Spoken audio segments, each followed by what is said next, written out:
Theories supporting the continuous expansion of the universe face many difficulties today, which increases astronomical science advances.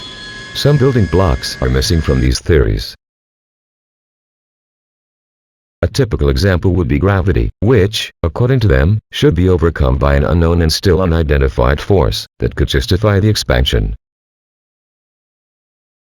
When two nearby galaxies feel the force of attraction between them, space seems to contract in the presence of constant acceleration and a continuous drop in potential energy.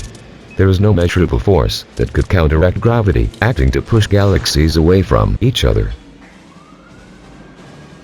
If the universe were in continuous expansion, space, like a stretched rubber band, would be promoting a gradual increase in potential energy, which would lead to the collapse of movement in space-time.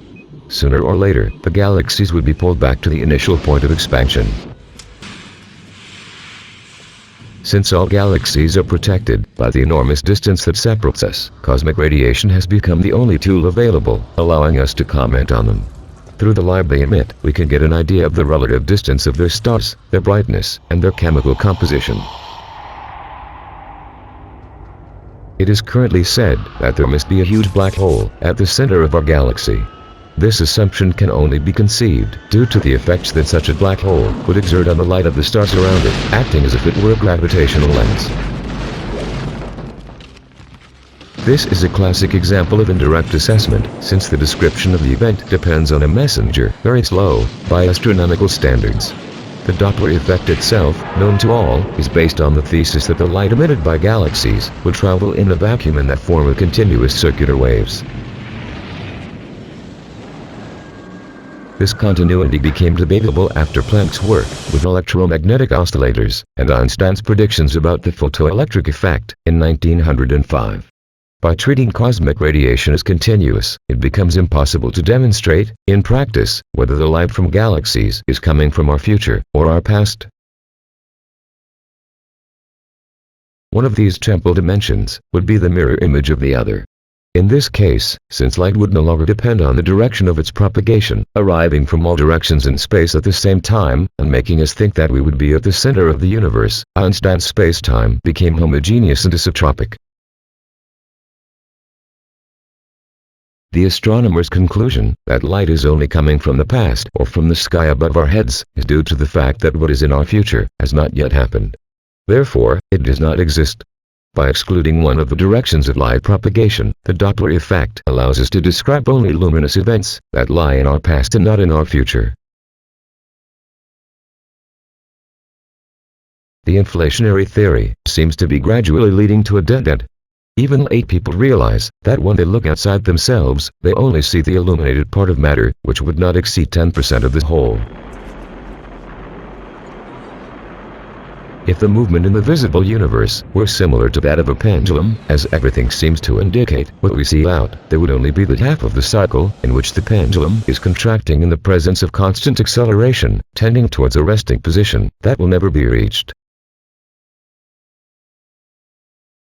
When it comes to the information that the primary universe makes available, the other half of the cycle, the expansion of the pendulum, does not exist for us, even though it is there.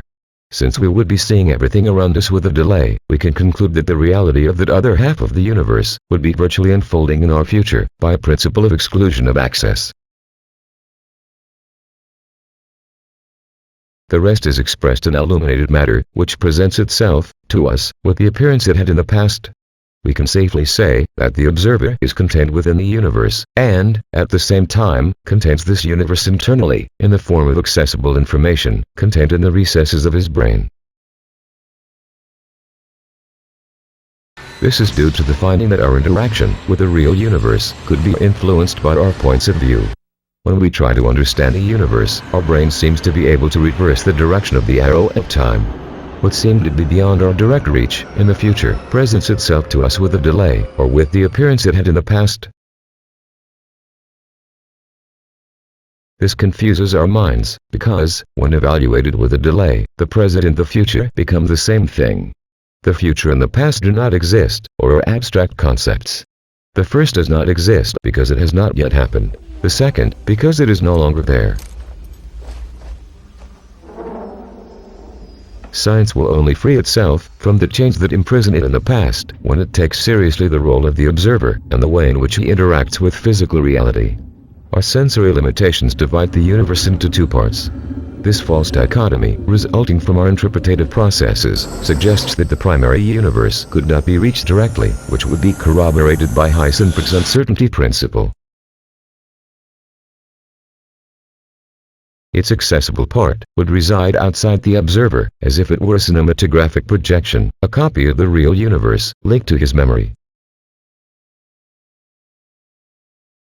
Let's see how this alternative form of interpretation would explain the incongruity of inflationary theories. For astronomers, light and space seem to form one thing. If light, the carrier of information, had stretched across the inaccessible half of the universe, shifting towards the redent, space would follow the movement, stretching in the same way. This event should be accompanied by an increase in elastic potential energy, just as would happen when you stretch a rubber band. It is obvious that this fusion between space and light stems from our total dependence on cosmic radiation, since only its harmonic motion allows us to describe the geometry of space. As can be seen, this description always happens with a delay, or indirectly. The expansion would result from negative work, since the force would point in the opposite direction to the stretching of space. If there were a time required to complete this process of negative stretching of space, it would not be accessible, as would happen inside a black hole, where time would cease to exist. During expansion, there would be a tendency for galaxies to be pulled back to their initial point, due to the continuous increase in elastic potential energy. If we left space free of this tension, it would contract, accelerating until it reached its resting position. The problem with our subjective interpretation is that we would be seeing this phase of space stretching after the light had already projected itself into our past. If its light had not yet reached us, any galaxy could not be seen. Our limited senses, dependent on light, suggest that the galaxy could be seen instantaneously and in real time.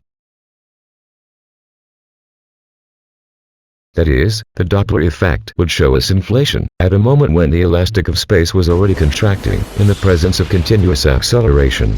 Since this acceleration effect should be occurring in real time, unlike expansion, it would end up merging with the inflationary event described by the light, which would have occurred before the reversal of the arrow of time.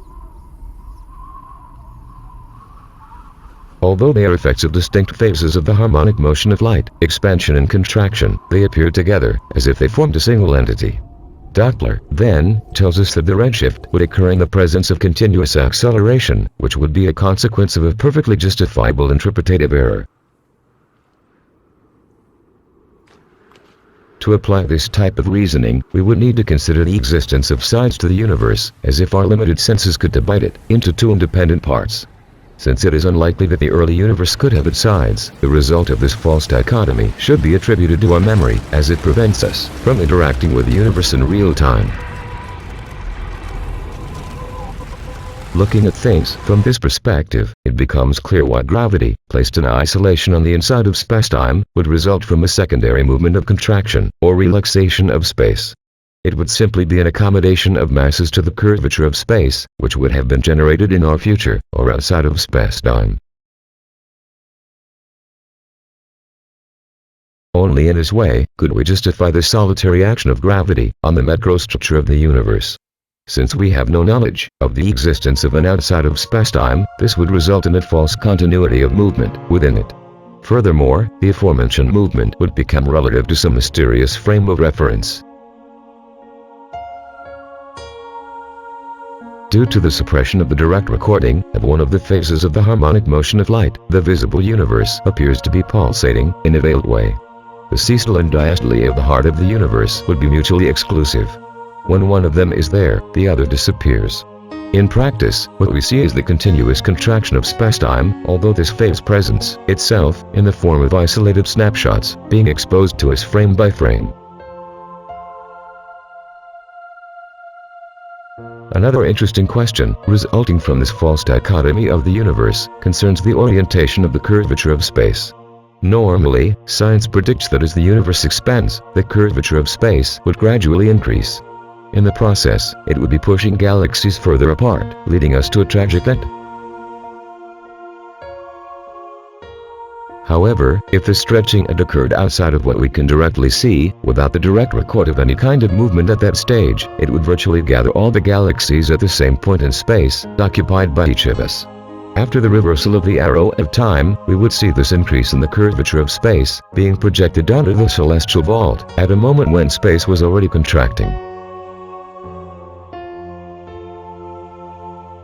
Thus, galaxies could be moving away from each other in the presence of gravity and acceleration, because space would be losing curvature, already in full contraction phase. Our event horizon would be tending to become flat at infinity.